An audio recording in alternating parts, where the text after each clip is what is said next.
Hey everyone! Welcome to another episode of Renton Reflects. It's not often that I come across a feature film that may be considered a masterpiece, but when I do, sometimes it's worth acknowledging. This film is definitely worth acknowledging. Something to keep in mind is that I have not read the manga series this movie is based on, so I'm only approaching the movie as is without making any comparisons to the manga, especially considering that they were both written by the same person, who also directed the film.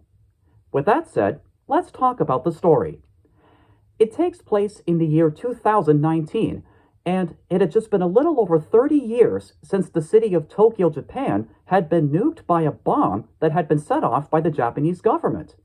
This resulted in the city becoming a gritty, urban environment, where student protesters frequently rally against the government and biker gangs roam the streets of what's now known as Neo Tokyo. One particular biker, named Tetsuo, gets involved in an accident through certain circumstances and gets taken away by the military so that he could become a subject of human experimentation.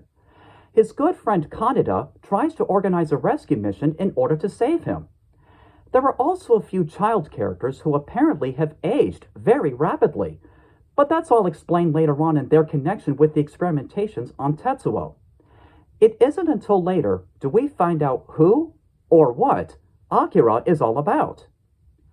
Even though we are now way past this movie setting, it's still interesting to think about what the filmmakers predicted what the future would have been like. In hindsight, there are a few aspects that are not too far off, such as the corrupt politicians, the rise in violence, and the social unrest. But historical accuracy towards that prediction is not the most important factor in deciding how to judge the film. What's more important is how engaging the film is from both a visual and storytelling standpoint, and it turns out that the movie managed to do that in such an extraordinary fashion. For an anime film that was produced in the late 1980s, it still holds up incredibly well by today's standards. The animation itself is astounding to witness. Even with the occasionally violent and seemingly nightmarish moments, the way they were all drawn by hand makes the movie all the more intriguing. Why, I could see the animation being a significant influence to such anime projects as the TV series Dragon Ball Z and the feature film Spirited Away.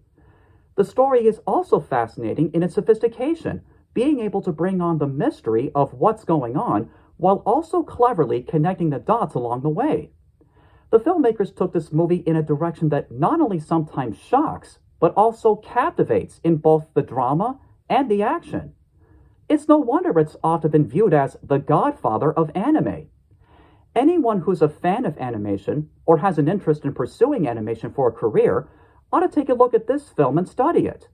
There's no doubt in my mind that anyone who sees it would most likely have their breath be taken away by such an outstanding masterpiece.